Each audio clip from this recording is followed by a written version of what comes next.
Russia has hit back against the United States after Washington said it would end talks on the Syrian conflict. The US wants Russia to stop helping Assad in his assault on Aleppo. Russia's deputy foreign minister says Moscow is outraged by what it calls threatening statements. Well, for more, let's speak to Daria Bondarchuk, who's joining us from Moscow. Good morning to you, Daria. So Russia's warnings over the US that they could pull out of talks. Exactly what's been response there from Moscow?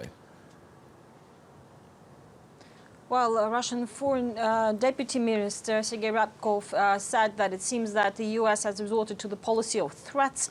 That was a comment to the U.S. State Department spokesman John Kirby made earlier, that it was in Russia's interest to fight against terrorists in Syria, because if there is a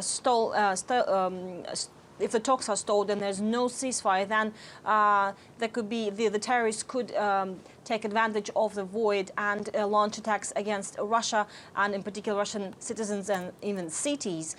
So Russia has taken that as a threat, and the spokeswoman of the Foreign Ministry, Maria Zakharova, today said that those statements sound like a command of attack, and saying that absolutely this is not where Russia wants to be in these negotiations with the US, and that Russia has been insisting from the very beginning of these talks that the US moves on and fulfills its obligations that it took under the ceasefire deal, and separates the so-called moderates from the terrorist groups operating in Syria. So Daria, with that all in mind, what chance have these peace talks got now?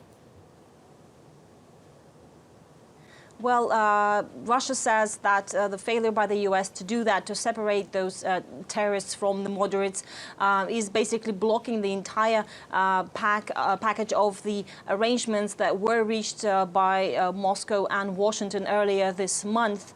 So this really is the chance for the resumption or reinstatement of the ceasefire is basically suspended, and Russia says that the U.S. has also to fulfill its obligations that it has taken on when it struck a deal with Russia on the temporary ceasefire in Syria, which only lasted for about a week. And Daria, just finally then, what more detail can you bring us about this 48-hour pause that's been suggested by the Russians? How would that work? Where would it take place?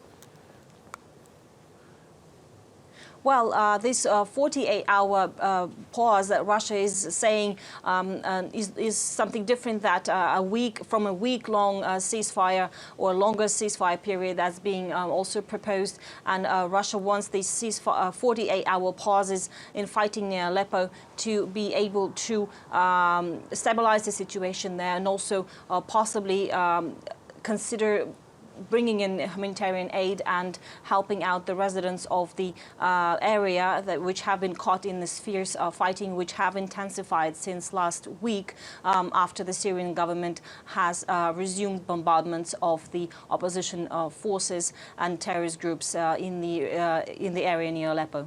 Okay, well, Daria, for now from Moscow, thank you.